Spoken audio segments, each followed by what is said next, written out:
Hello people of the internet, it's me, Jenni Chiu. Today is Friday, June 3rd, 2016. It's National Donut Day in the US.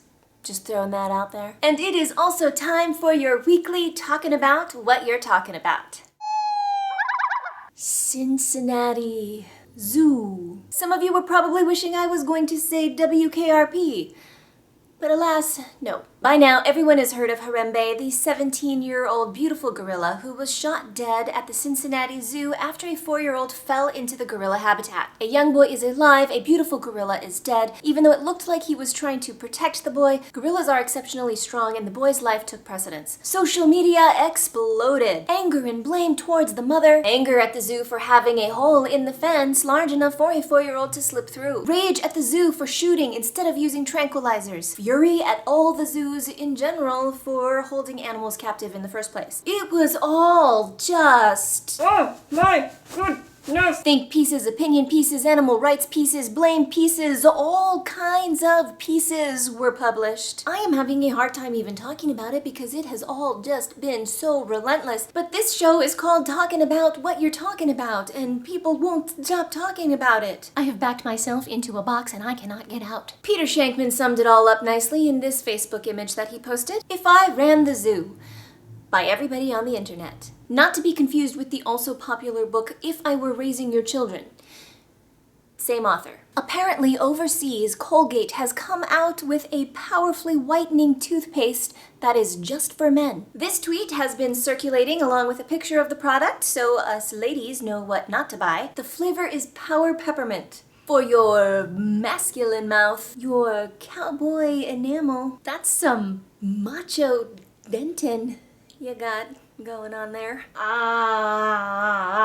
But I just want to make sure that my teeth are beautifully white for the next time a man on the street tells me to smile. Okay, social media has been a buzz about a swarm of bees that converged on a woman's parked car in Wales. Around 20,000 bees. She parks her car and then when she comes back, it is covered in bees. Beekeepers are called, they are removed from the vehicle, and then she drives home. Only to wake up the next morning to find that, oh, they followed her. Turns out their queen was trapped in the little hingy part of the trunk door. And that, my friends, is why you don't mess with the queen. New emojis are coming this month, people. New emojis, including rolling on the floor laughing face and drooling face. I'm sure the facepalm gal will come in handy for a lot of us, but I personally cannot wait to use staying alive dancing guy. Also, for those of you who have been overusing the eggplant emoji while trying to allude to male genitalia, you will now have 2 more options in the form of cucumber and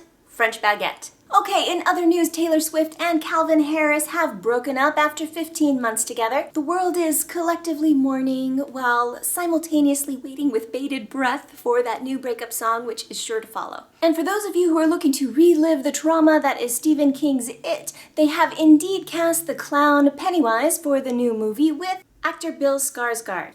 Scarred. We are going to be scarred. My favorite story this week happened at the San Francisco Museum of Modern Art. 2 teenagers thought it would be funny to create their own art installation by simply placing a pair of glasses on the floor. They then posted pictures on Twitter of all the people who came by to contemplate the metaphysical meaning of it all. I get it. They're saying that some people have a very base view of the world. Almost floorboardy. Their prank went viral and you can follow those 2 at TJ Cruda and at Kevin. Alright guys, that's it for this week. It may not all be news, but it is definitely what you're talking about. Bye! That is what power tastes like. Minty.